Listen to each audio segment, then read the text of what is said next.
Hello again, everybody. Red of Half Century collecting sports cards here. Back to show some of my favorite cards. It's been a little bit, but these were the cards I showed the last time I did a video. We're into my top 80 cards, and we got to show some nut goodies. Something my grandpa used to give me when I was a kid, made here in Minnesota. It was one of my favorite candies. We're gonna start out with this cool card. Also gotta say, was awesome just to hear before shooting this video. Orlando of Collector's Dream back from lung cancer surgery.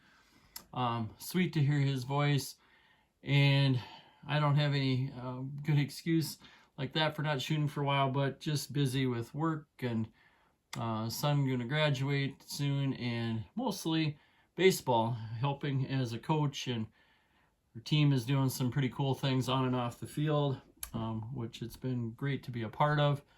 But let's go ahead and show some cards here. We're going to start out with one that I've just acquired here in the last year. It comes as a part of the 1959 Home Run Derby set. That 1959 Home Run Derby was filmed in December of '59 at Wrigley Field in Los Angeles, where the Dodgers played before they got into Dodger Stadium, and where they finished off the Go-Go Sox that year in the World Series. The episodes were these one-on-one competitions. They went 9 innings. A non-home run was counted as an out.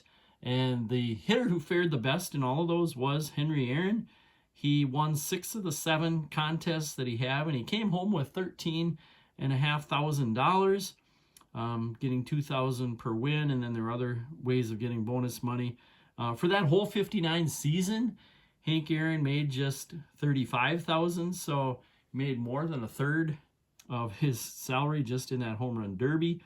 And that $35,000 was, he was already one of the superstars in the league by that time.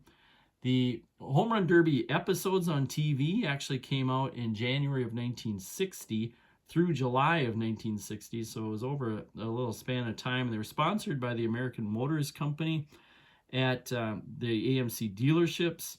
That's where the cards were passed out to prospective car buyers. And the host, Mark Scott, was one of the 20 cards in the set, so just 20 cards in the set. 10 of them ended up being Hall of Famers, but Mark Scott ended up dying of a heart attack that summer, 1960, at age just 45. And that might have been the main reason that the Home Run Derby only lasted that one season. And the cards, that were passed out in the dealerships are really rare. They're the Pop Reports, the Hank Aaron's, SGC and PSA combined. There are just 43 cards, and the only one with more than that is Mantle, who's right around 50. So pretty tough to get card. And even that Mark Scott card in a 5 was recently sold for over $6,000 as the host. So with the Mantles, the Mays, the Aarons, and that's why it took me a while to get this Aaron card. And I'm going to show a little bit. Maybe we'll show it as I'm talking about some of my next cards. Get this in the background of the Home Run Derby. But show more. Just that cool card at the same time. I just think that's an awesome looking card. The black backs were blank. They're a bit oversized. If you look, here's a 52 Bowman compared to it for size. But that's Hank Aaron. So as I'm going to play this in the background, we're going to go ahead and talk about the next card I want to show today. And I'm going to find it. Where did I put it? There it is. It is a T206 of George Davis. So that's one of the greatest shortstops actually of all time. In fact, I did that shortstop rating, and he was my 5th highest all-time shortstop was George Davis, and a guy I think a lot of people haven't really heard of. So the only people he was behind were Honus Wagner, Cal Ripken Jr., Pop Lloyd, and Ozzie Smith. And then my next ranking was George Davis. And then number 6 I had was Archie Vaughan. I think I had Ernie Banks, Robin Yount right behind them. But George Davis, even though he was the 5th highest shortstop of all time, didn't get into the Hall of Fame until 1998. And the reason it took him so long, I think he just kind of got forgotten. And then all of a sudden Total Baseball, which is an encyclopedia, came out in that 98 season, and they ranked him 21st best player of all time. So 21st best player of all time, and he wasn't in the Hall of Fame. So they got a little push there, got him in. And then when he got voted in at the induction ceremony, they couldn't even find a family member for him. So some people from his hometown of Cohoes, New York, actually accepted his plaque. As a player, he played from 1890 to 1909. So this T206 card is the end of his career. A career that started as an outfielder, then went to third base pretty soon because he had just such a strong arm, and eventually ended up at shortstop by 1896. Played for the Giants in the old Polo Grounds. There he had 9 straight seasons hitting over 300. And then he finished his career with the White Sox, which is who he's pictured in this card with. It is with the White Sox. He led the league in WAR in 1905 and won a World Series in 1906 with the White Sox. He's the first switch hitter ever to go over 2,000 hits, finishing over 2,600. He was also a great defensive shortstop. He had 24 career defensive WAR, and he retired with 84 and a half WAR. I'll forward this a little bit. This is the first time on Home Run Derby. So the last player I'm going to show here today is, I actually got to show the back of this.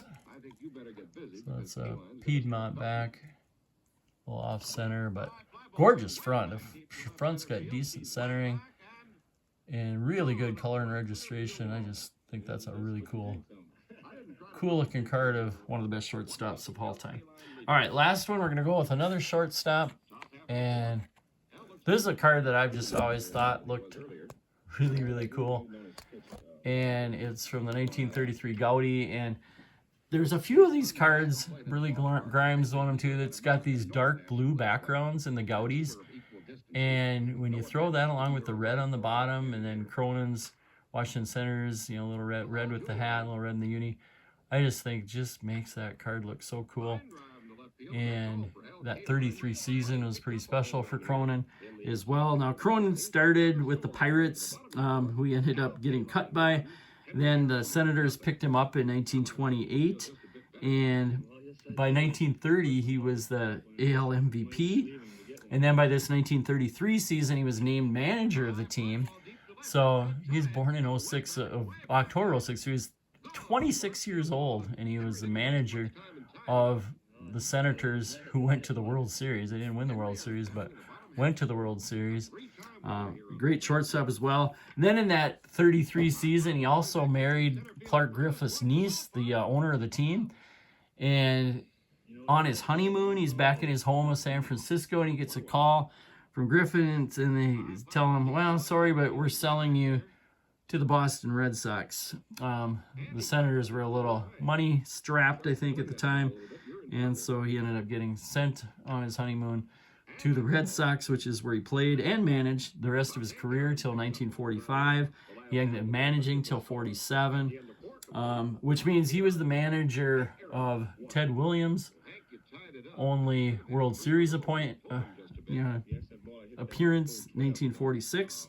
They didn't win that either. But Cronin, for his career, was a .301 hitter, had over 2,200 hits, and over 800 of those were for extra bases, so decent power for a good fielding shortstop who 3 times led the league in defensive WAR, telling you he was a really good defensive shortstop. And in his career, he had 65 WAR. So there's the back of that Cronin card, talking about him becoming the manager that season. But cool looking card. So that is it for the day. We'll show again the 3 cards. And pretty quick here, I'm going to show something I just got from REA in the FedEx today. It's an old set, and it's got a real low pop count, and I think it's just pretty cool. I'm going to show you that coming up. So thanks for watching again. Take care, and we will see you next time.